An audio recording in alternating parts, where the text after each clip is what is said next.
आज हम लोग previous year question paper series का 4th लेक्चर डिस्कस करने जा रहे हैं, जिसमें हमारा फर्स्ट क्वेश्चन है the electronic configuration of gadolinium is.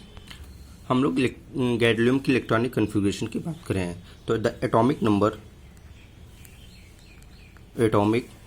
Number of gadolinium that is 564। Guides, अगर हमें किसी भी इलेक्ट्रॉनिक कन्फिग्रेशन का एलिमेंट का करना है तो सबसे पहले हम देखेंगे उस एलिमेंट का नियरेस्ट नोबल गैस क्या होता है।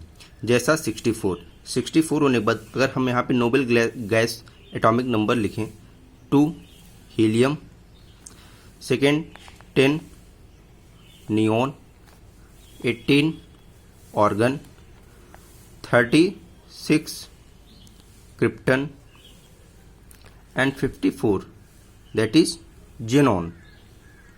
तो हम देख रहे हैं कि हमारा nearest noble gas electronic configuration क्या है, जेनॉन 54। तो अब हमें atomic number of gadolinium 64, nearest electronic noble gas electron 654 xenon. तो हम लोग इलेक्ट्रॉनिक कन्फिग्रेशन लिखेंगे गैडोलियम का that is equal to xenon, इसका एटॉमिक नंबर 64, और जेनॉन का जो इलेक्ट्रॉनिक कन्फिग्रेशन होता है 4d10 and 5p6, 4d10 5p6। अब हमें किसका निकालना है, गैडोलियम का। तो गैडोलियम का तो हमारा जो इलेक्ट्रॉनिक कन्फिग्रेशन हो जाएगा कि 4 6s2 4f8 and 5d0। Guides, electronic configuration हमारा गैडोलियम का ये होना चाहिए था, बट यह इलेक्ट्रॉनिक कन्फिग्रेशन गलत है। जो हमारा राइट इलेक्ट्रॉनिक कन्फिग्रेशन होगा वो होगा जेनॉन 6s2। यहाँ पे देखिए यफ सबसेल में अगर 7 इलेक्ट्रॉन हो जाए तो यफ सबसेल क्या हो जाएगा, मोर स्टेबल हो जाएगा। यस सबसेल क्या है, फुलफिल है, जिसकी वजह से क्या है, स्टेबल है। तो ये क्या करेगा, यफ अपना एक इलेक्ट्रॉन ट्रांसफर कर देगा डी में, और ये क्या हो जाएगा 4f7 एंड 5d1। तो the right electronic configuration of gadolinium is 6s2 4f7 and 5d1। तो हमारा ऑप्शन क्या हो जाएगा यहाँ पे 4f7 5d1 and 6s2। Second option is right. तो गाइड्स, ये क्या है, एक्सेप्शनल इलेक्ट्रॉनिक कन्फिग्रेशन। ये सब क्या होते हैं, एक्सेप्शनल केसेस होते हैं जहाँ पे एलिमेंट क्या करता है, अपने आप को स्टेबल बनाने के लिए अपना एक इलेक्ट्रॉन अपने नियरेस्ट सबसेल में ट्रांसफर कर देता है, जिससे क्या होता है, एलिमेंट मोर स्टेबल हो जाता है। गाइड्स, हम लोग नेक्स्ट क्वेश्चन की बात करने जा रहे हैं। The ability of ions to bring about coagulation of colloids depend upon. Guides,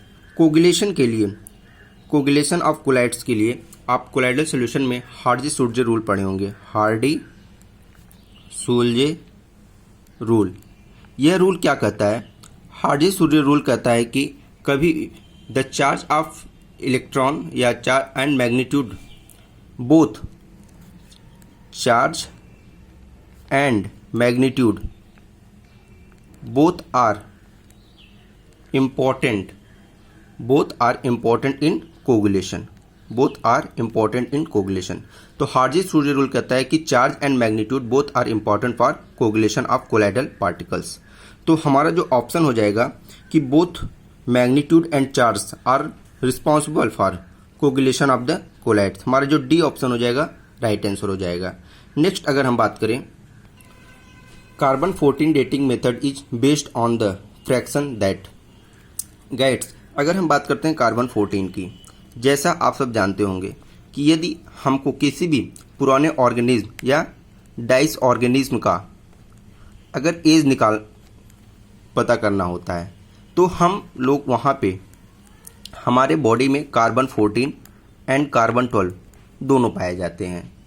लेकिन इसमें सबसे डिफरेंस क्या है कि जो कार्बन 12 होता है ये कांस्टेंट रहता है, कार्बन 12 कांस्टेंट होता है, बट जब कार्बन 14 होता है ये क्या होता है, ये टाइम के अनुसार घटता जाता है, ये क्या होता है, डिक्रीज करता जाता है। कार्बन 14 डिक्रीज और कार्बन 12 कांस्टेंट होता है। तो अगर हमें कभी भी किसी भी डाइस ऑर्गेनिज्म का एज का पता लगाना होता है तो हम लोग क्या करते हैं, इन दोनों का रेशियो निकालते हैं। इस रेशियोज के अकॉर्डिंग हम बता सकते हैं कि यह ऑर्गेनिज्म कितने साल पुराना है। तो हमारा जो ऑप्शन यहाँ पे होगा कि the carbon 14 dating method is based on ratio of C14 and C12 ratio. यहाँ पे हमारा जो ऑप्शन सी हो जाएगा वो राइट हो जाएगा। तो next question is the lanthanide contraction is responsible for the fact that. Guides, lanthanide contraction जैसा आप सब पढ़े होंगे, लेंथेनाइट कंट्रैक्शन ये क्या है, एफ ब्लॉक एलिमेंट होते हैं और लेंथेनाइट कंट्रैक्शन की वजह से जो साइज होते हैं वो साइज क्या होते हैं, सिमिलर साइज हो जाते हैं। उनके जो साइज में डिफरेंस कहता है कम होता चल जाता है। हमारा ऑप्शन यहाँ पे है zirconium and hafnium have same radius, zirconium hafnium have about the same radius. Guides, हम लोग पढ़े होंगे due to lanthanide contraction the atomic size या atomic radius of zirconium and hafnium is same. हमारा option number B is right answer. Next question.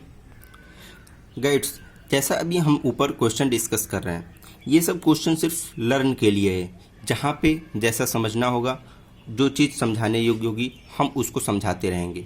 लेकिन guides, ये सब question सिर्फ आपको दिमाग में कंसेप्ट के रूप में याद करने होंगे।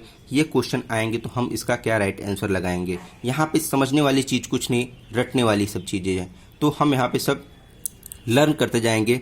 हमारा जो क्वेश्चन है कि which of the following can be based on analgesic without cause addiction. तो हमारा यहाँ पे जो राइट आंसर होगा n acetyl para amino phenol is right answer. N acetyl para amino phenol is right answer. Guides, कहने का मतलब ये है कि एनाल्जेसिक जो होते हैं ये ड्रग्स के रूप में यूज किए जाते हैं, जो पेन किलर के रूप में हम लोग इस्तेमाल करते हैं। Okay, next question.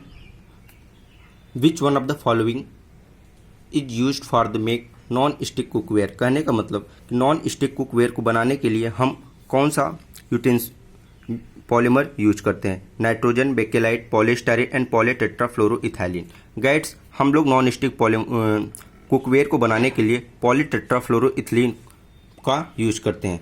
हम लोग पॉलीटेट्राफ्लोरोइथाइलिन का यूज नॉन स्टिक किस चीज़ में करते, क्या क्या बनाने के लिए करते हैं। फर्स्ट, जैसा कि हमारे क्वेश्चन में नॉन स्टिक कुकवेयर, आप यहाँ पे देखे होंगे जितने भी पाइप्स होते हैं, पाइप्स एंड जितने भी इलेक्ट्रिकल इंसुलेटर होते हैं, इलेक्ट्रिकल इंसुलेटर करने का मतलब जैसे जो बोर्ड होते हैं, बटन होते हैं,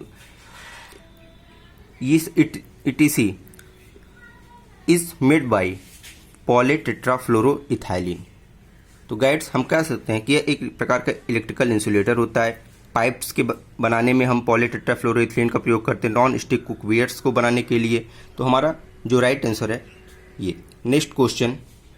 गाइड्स, एक बहुत अच्छा क्वेश्चन आया है। The alkyl halides is converted into any alcohol by. कहने का मतलब हमारे पास कोई भी एल्किल हैलाइड है, जैसे CH2X। अगर इसका रिएक्शन हम लोग अल्कोहल से कर दे रहे हैं तो हमें किस प्रकार का रिएक्शन मिलेगा। गाइड्स, यहाँ पे हमें कुछ इंपॉर्टेंट पॉइंट्स नोट्स करने की बात है। अगर किसी भी एल्किल हैलाइड्स का रिएक्शन अगर हम लोग अल्कोहलिक KOH के साथ करते हैं, किसके साथ, अल्कोहलिक KOH के साथ करते हैं, तो जो हमें रिएक्शन प्रोडक्ट मिलेगा RCH double bond CH2 plus EHX मिलेगा। यह गाइड्स, यह जो रिएक्शन होता है एलिमिनेशन रिएक्शन हो जाता है, एलिमिनेशन रिएक्शन हो जाता है। और वहीं पे अगर हमें ये रिएक्शन RCH2 CH2X इसी का सेम रिएक्शन अगर हम लोग एक्वस KOH के साथ करवाते हैं तो हमें जो प्रोडक्ट मिलता है RCH2 OH प्लस EHX मिलता है। और गाइड्स, ये जो रिएक्शन होता है ये हमारा सब्स्टिट्यूशन रिएक्शन होता है, सब्स्टिट्यूशन रिएक्शन होता है। तो नॉर्मली अगर हमें कहीं भी मेंशन नहीं होता एक्वस से अल्कोहलिक तो हम लोग एक्वस के मान के चलते हैं और हमारा जो राइट आंसर हो जाएगा सब्स्टिट्यूशन रिएक्शन। तो the alkyl halide is converted into any alcohol. तो एल्किल हैलाइड अगर हम अल्कोहलिक क्यूएच के साथ रिएक्शन करवाते हैं, अगर वहाँ पे अल्कोहलिक क्यूएच मेंशन होगा तो हमारा जो होगा एलिमिनेशन रिएक्शन हो जाएगा, वहाँ पे एल्कीन का फॉर्मेशन हो जाएगा। और यहाँ पे अगर एक्वस क्यूएच के साथ लेंगे तो हमारा अल्कोहल का फॉर्मेशन होगा, जो हमारा क्या होगा सब्स्टिट्यूशन रिएक्शन हो जाएगा। Guides, next question, in biological process the responsible element for oxidation of water to O2 इज। गाइड्स, बायोलॉजिकल प्रोसेस में अगर oxidation of water to O2, water का जो ऑक्सीडेशन होता है O2 में वह किसके कारण होता है? तो द मैग्नीज की कारण oxidation of water to O2, manganese के कारण जो वाटर का ऑक्सीडेशन किस में हो जाता है O2 में हो जाता है। Next question. गाइड्स, ये सब क्वेश्चन सिर्फ रटने के लिए है और ये सब क्वेश्चन जो पीजीटी के पॉइंट ऑफ व्यू से बहुत इंपॉर्टेंट और पीजीटी के सब प्रीवियस ईयर क्वेश्चन पेपर हैं। तो यहाँ पे हमें सिर्फ समझना नहीं है, सिर्फ रटना है, क्योंकि यह सब क्वेश्चन प्रीवियस ईयर क्वेश्चन और यहाँ पे सब थ्योरेटिकल है और थ्योरेटिकल क्वेश्चन को सिर्फ रटा जाता है, समझा नहीं जाता। तो और जो समझने वाले पॉइंट होंगे उसको आसानी से आपको समझाया जाएगा। तो हमारा नेक्स्ट क्वेश्चन है कि the commercial gasoline consist of, commercial जो gasoline consist of branch hydrocarbon, straight chain hydrocarbon, toluene and linear unsaturated hydrocarbon. तो गाइड्स, जो हमारा राइट आंसर होगा यहाँ पे ब्रांच हाइड्रोकार्बन। ब्रांच हाइड्रोकार्बन जो कमर्शियल गैसोलाइन के पाइप होकर वो कंसिस्ट किए रहते हैं, उनके पास ब्रांच हाइड्रोकार्बन के फॉर्म में वो बने होते हैं। हमारा जो नेक्स्ट क्वेश्चन है, the cylindrical shape of alkyne is due to. Guides, जो एल्काइन होता है, एल्काइन C≡C, यह हमारा एल्काइन है। इसका सिलेंड्रिकल शेप क्यों होता है? अगर इसमें हम देखा जाए तो क्या क्या प्रेजेंट है? 1 सिग्मा बॉन्ड है एंड 2 पाई बॉन्ड है। 1 sigma bond and 2 pi bonds.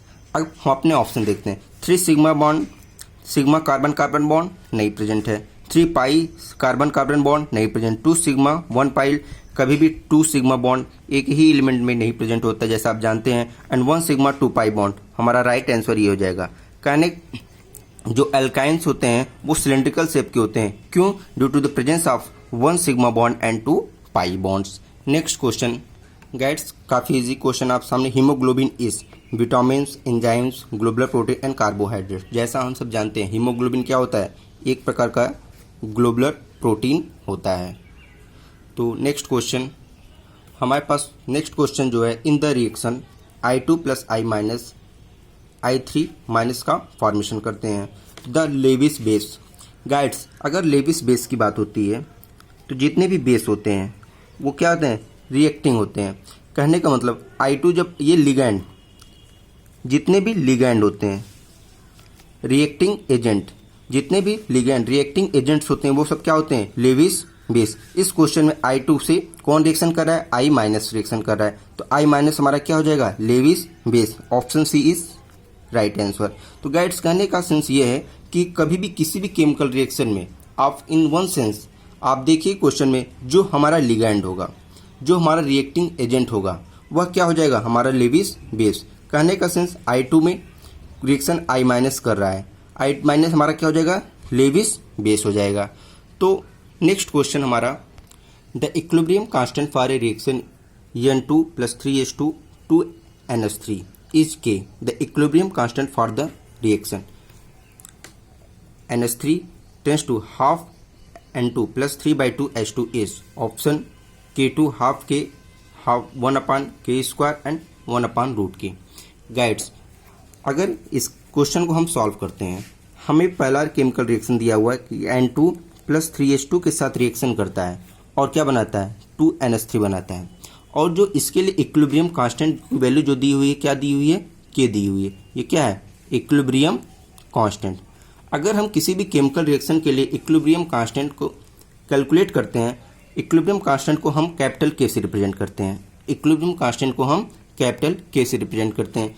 अगर हम कैपिटल के इक्वल टू निकालें तो इक्विलिब्रियम कांस्टेंट जैसा आप जानते हैं प्रोडक्ट का कंसंट्रेशन अपॉन रिएक्टेंट का कंसंट्रेशन, और जितने भी मोल्स के होते हैं वो पावर में चले जाते हैं। यहाँ पे हाइड्रोजन 3 मोल है, अमोनिया 2 मोल है।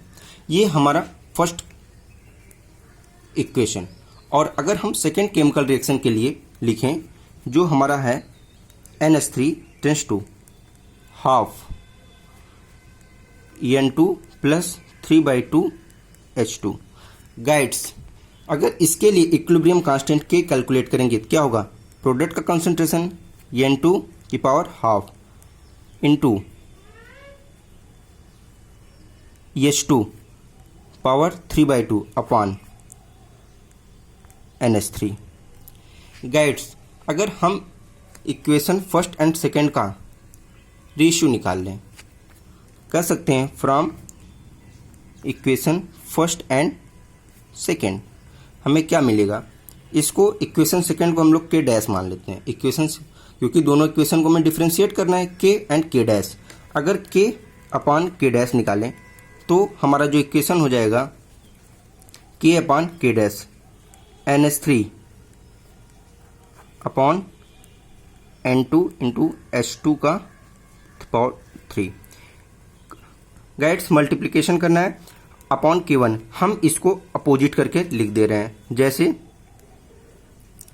This equation upon this equation. आप जैसे ही यहाँ पे देखिए, अगर हमारे पास A/B अपॉन C/D होता है तो हम इसको क्या लिख सकते हैं, A इंटू डी अपॉन ये A/B अपॉन C/D। तो हम इस इक्वेशन को क्या लिख सकते हैं, A into D upon B into C। तो सेम हम लोग यहाँ पे लिखेंगे concentration of NH3 upon N2 half. Guides, यहाँ थोड़ा मिस्टेक हो गया, यहाँ पे हम डिवाइड नहीं मल्टीप्लाई करेंगे K into K dash that is equal to K into K dash K NH3 whole square upon N2 H2 power 3 into multiply कर देंगे N2 half H2 3/2 upon NH3। अब यहाँ पे देखिए NH3 से NH3 का 1 पावर कट गया। अब यहाँ पे देखिए N2 से N2 का 1 पावर कट जाएगा और H2 से इसका 1 पावर कट जाएगा। 3 और 3/2 कहने का सेंस कि 3/2 करने का मतलब 1.5 एंड 3 1.5 इंटू 2 करेंगे, आप क्या जाएगा 3, जस्ट डबल ये है। तो हम लिख सकते हैं K into K dash that is equal to, अब इसको N2 से N2 काटेंगे तो ऊपर क्या कंसंट्रेशन ऑफ अमोनिया अपॉन, यहाँ पे देखिए हाफ एंड 1, तो ये हाफ एंड 1 कटेगा तो क्या मिलेगा, हाफ मिल जाएगा concentration of ammonia. Next H2, यहाँ पे क्या है हाफ 1.5 एंड इधर 3, तो अगर इसको हम इससे कैंसिल करेंगे तो H2 कितना मिलेगा 1.5 या 3/2। Guides, this is concentration of K। तो हम लोग क्या लिख सकते हैं 1 अपॉन के dash, this is concentration of 1 upon के डैश, क्योंकि जो के डैश की वैल्यू है क्या है, के डैश ऊपर देखिए N2 half H2 3/2 upon NH3, यहाँ पे इसका जस्ट अपोजिट है, तो this is concentration value of 1 upon K। तो अगर हम इसको सॉल्व करें, यहाँ पे देखिए K1 into K dash equal to 1 upon के डैश। तो गाइड्स, जब इसको आप क्रॉस मल्टीप्लाई करेंगे तो हमारे पास क्या है के dash into K dash that is equal 1 into के पहले से था, तो अगर हम यहाँ पे लिख सकते हैं K dash that is equal to, यहाँ पे के डैश स्क्वायर हो जाएगा, के डैश का स्क्वायर हो जाएगा, तो हम लोग लिख सकते हैं K dash equal to 1 upon under root K. हमारा राइट आंसर ये हो जाएगा। तो रिलेशन अब हम अपने ऑप्शन में देखते हैं कि हमारे पास ऑप्शन क्या है, K2 1 upon K square and last option is 1 upon root K. तो गाइड्स, हमारा option number 4 is right answer. Guides, ये रही आज की हमारी 15 क्वेश्चन की सीरीज। नेक्स्ट हम लोग वीडियो में डिस्कस करेंगे क्वेश्चन सीरीज। Thank you.